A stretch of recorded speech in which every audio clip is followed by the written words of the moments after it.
কোনো মাসআলা জানতে হলে এআইকে জিজ্ঞাসা করে তার উপর নির্ভর করে আমল করা যাবে কিনা?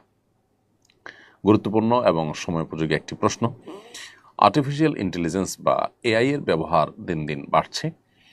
মানুষ ছোট বড় বিভিন্ন কাজ করতে গিয়ে এআই এর শরণাপন্ন হচ্ছে, এআইকে দিয়ে সে কাজগুলো করাচ্ছে, বিভিন্ন বিষয় জানার চেষ্টা করছে, ইনফরমেশনগুলো নেওয়ার চেষ্টা করছে। ঠিক একইভাবে মাসআলা মাসাইল জানার জন্য এআই এর শরণাপন্ন হওয়া এবং আর্টিফিশিয়াল ইন্টেলিজেন্সের মাধ্যমে মাসআলা মাসাইলের উত্তর নেওয়া, শরিয়ার দৃষ্টিকোণ জানার চেষ্টাও কেউ কেউ করে থাকতে পারেন। তো এ বিষয়ে শরিয়ার দৃষ্টিকোণ হলো যে আমরা যে কোনো ইলম অর্জন করব, যে কোনো জ্ঞান অর্জন করব, জেনারেল জ্ঞান যদি হয় তাহলে সেক্ষেত্রে এআই এর মাধ্যমে সেটি অর্জন করতে অসুবিধা নেই। এআই এর ব্যবহার অনেক বহুবিধ ব্যবহার করা যেতে পারে। এআই এর ব্যবহারের মাধ্যমে যদি আপনি শরিয়া বিরোধী কোনো কাজ করেন সেটা নিষিদ্ধ হবে, কিন্তু যখন সাধারণ কাজ করবেন সেটা অবশ্যই অনুমোদিত হবে।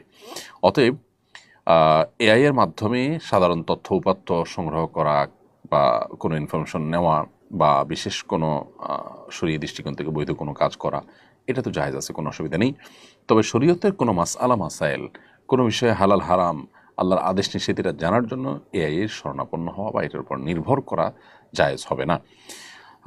শরণাপন্ন আপনি হয়তো হতে পারেন, কিন্তু সেটাকে ক্রস চেক করতে হবে দক্ষ ওলামা ইকরামের মাধ্যমে বা কোরআন এবং হাদিসের আলোকে আপনাকে চেক করতে হবে সেই ইনফরমেশনগুলো সঠিক কিনা। কারণ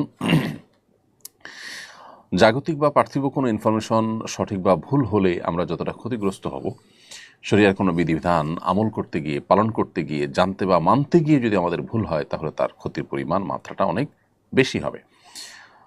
সুনানে দারমির একটি প্রসিদ্ধ হাদিস আমরা জানি, যেটি ইমাম মুহাম্মদ ইবনে সিরিন রাহিমাহুল্লাহর উক্তি। মূলত তিনি বলেছেন, ইন্না হাদাল ইলমা দীন ফানজুরু আম্মান তাখুযুনা দিয়ামাকুম। নিশ্চয়ই এই যে ইলম, হাদিসের ইলম, কোরআনের ইলম, এটি দিন, এটা দিনের অংশ। অতএব তোমাদের দিন কার কাছ থেকে গ্রহণ করছো সেটা তোমরা লক্ষ্য করবে। অর্থাৎ নির্ভরযোগ্য সূত্র ছাড়া দিন গ্রহণ করা যাবে না। অতএব এআই বা আর্টিফিশিয়াল ইন্টেলিজেন্স এর উপরেই শুধুমাত্র নির্ভর করলে সেক্ষেত্রে সঠিক মাসআলা পরিপূর্ণ আমরা নাও জানতে পারি। কারণ আর্টিফিশিয়াল ইন্টেলিজেন্স মূলত তার নেটওয়ার্কের ভিতরে যা আছে, সে যা পাবে সেখান থেকে সে আমাদেরকে আসলে কাস্টমাইজ করে কিছু ইনফরমেশন হয়তো দিবে, বাট সেই ইনফরমেশনগুলো সঠিক কিনা, সেখানে ভুলভাল আছে কিনা সেটা আমাদের চেক করা উচিত।